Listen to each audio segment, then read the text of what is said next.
Hi everyone. आप सभी लोगों का बहुत बहुत स्वागत है आपके इस प्यारे से यूट्यूब चैनल में।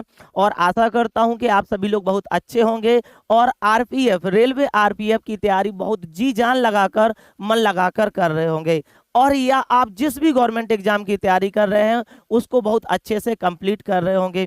बेटा हम लोग क्या है ना, चाहते हैं कि हम लोग पढ़ाई करें, लेकिन हमें एक सही रणनीति पता नहीं होती है, सही रणनीति नहीं पता होती कि हम लोगों को अपनी तैयारी इस तरीके से करना चाहिए। हमारा जो सिलेबस है उसको हम एक जगह बांध कर किस तरीके से कंप्लीट करें। तो मेरे प्यारे दोस्तों, आज का जो वीडियो होने वाला है ना, वो इसी पर होने वाला है कि हम अपने पूरे तैयारी को एक सही रणनीति के साथ कैसे कंप्लीट करें और हमें कितना और क्या पढ़ना चाहिए और कैसे पढ़ना चाहिए।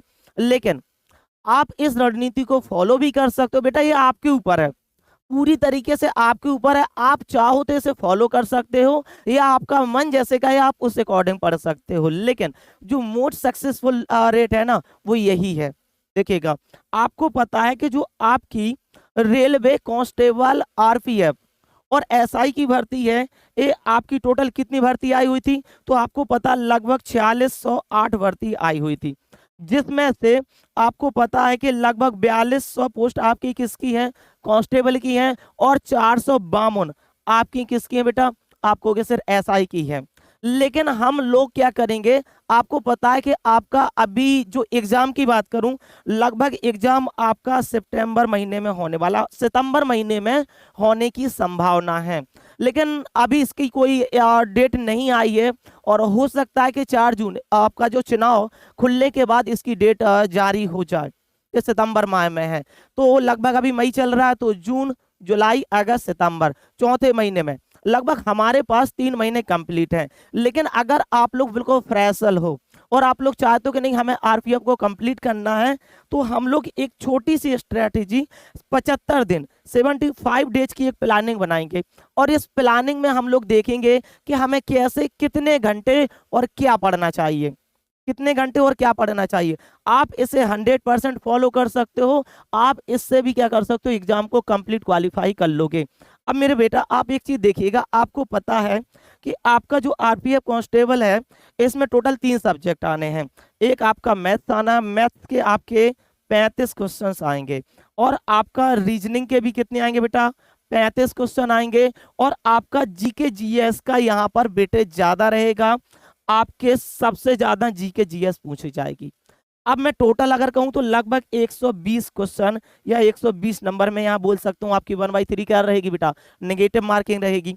अब आप लोग देखिएगा, यहाँ पर जो मैथ में है वो आपकी केवल और केवल अर्थमेटिक आने वाली है, एडवांस यहाँ पर नहीं आने वाली है। इसका मतलब आप लोग यहाँ 35 में से 35 नंबर ला सकते हो, 35 में से 35 नंबर ला सकते हो।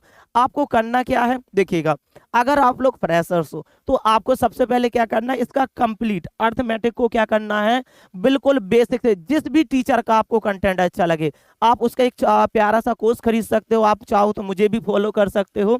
आपको जिस भी टीचर का अच्छा लगे उसका एक कोर्स खरीद लो, ठीक है।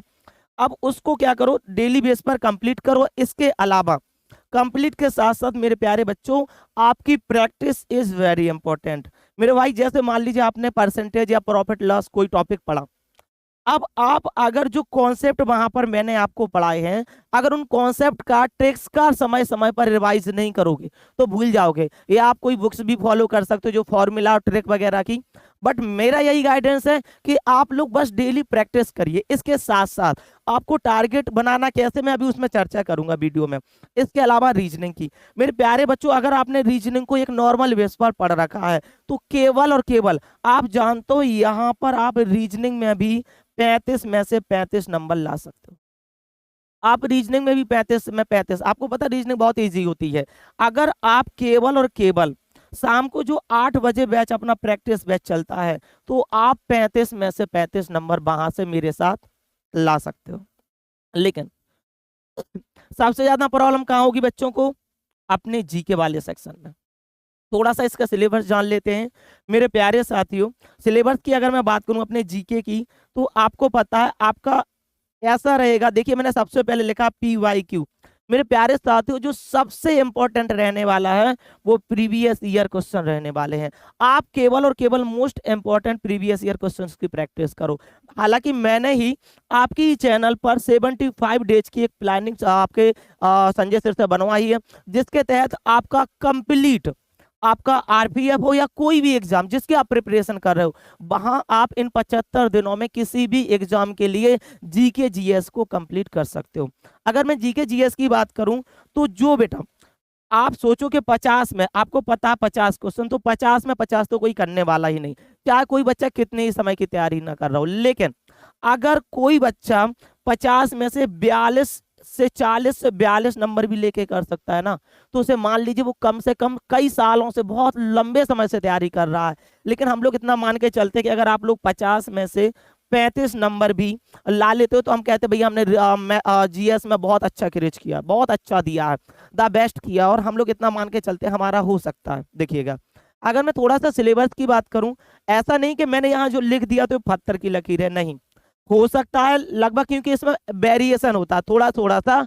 मैंने यहाँ एक एवरेजन लिखा है कि जो आपका स्टेटिक्स होता है, जहां पर आपसे पूछे जाते हैं त्योहार वगैरह या कोई भी रिवर वगैरह, इनके बारे में क्वेश्चन पूछे जाते हैं, तो आपके यहाँ से 8 से 10, 9 से 10 क्वेश्चन आपके स्टेटिक के आ सकते हैं, 6 से 7 आपके करंट अफेयर्स के आ सकते हैं। साइंस का देखिएगा, जो एनटीपीसी ग्रुप डी होती है वहां साइंस भर भर के आती है, लेकिन आरपीएफ कांस्टेबल में जो साइंस होती है ना, वो बहुत ज्यादा वेरी करती है। एक एवरेजन मैंने कहा कि 8 से 10 क्वेश्चन पूछे जा सकते हैं। कभी कभी किसी किसी सेट में बेटा आप जानते हो 5 से 6 क्वेश्चन तक आते हो, किसी किसी सेट में 15-15 तक क्वेश्चन पूछे जा सकते हैं।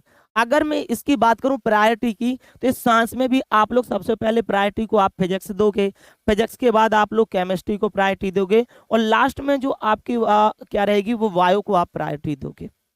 इसके बाद जो आपकी पॉलिटी होती है ना, जो जनरल सामान्य ज्ञान में आपकी पॉलिटी होती है, मेरे भाई इसका वेटेज अच्छा देता है। यहाँ पर 7 से 8 क्वेश्चन आपके यहाँ संविधान से पूछे जा सकते हैं। लेकिन जो आपकी जनरल जीके होती है ना, उसमें पॉलिटी सबसे मोस्ट होती है, लेकिन इसके बाद जो आपका हिस्ट्री होता है, हिस्ट्री का वेटेज थोड़ा सा घट जाता है, केवल 5 से 6 तक क्वेश्चन तक ही हिस्ट्री के पूछे जाते हैं।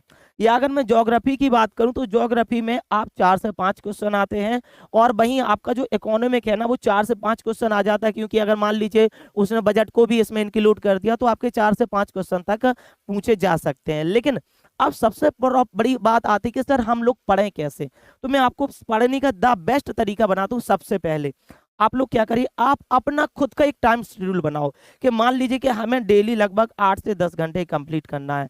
इस 8 से 10 घंटे में हमने माना कि सर हम 2 घंटे मैथ कर लेंगे, 1 घंटे रीजनिंग कर लिया, और 3 घंटे हम लोगों ने जी के जीएस को कंप्लीट कर लिया। इसके बाद हम लोग को डेली बेस पर क्या करना है, प्रैक्टिस को कंप्लीट करना है। डेली डेली हमें क्या करना है, रीजनिंग का एक मॉक टेस्ट देना है, और एक अपना गणित का टेस्ट लगाना है। जब तक आप प्रैक्टिस नहीं करोगे आपकी चीजें छूट जाएंगी। मतलब आपको डेली बेस पर अपना आप खुद का टाइम शेड्यूल बनाइए, भैया हम इतने बजे से इतने बजे तक ये टाइम रखेंगे।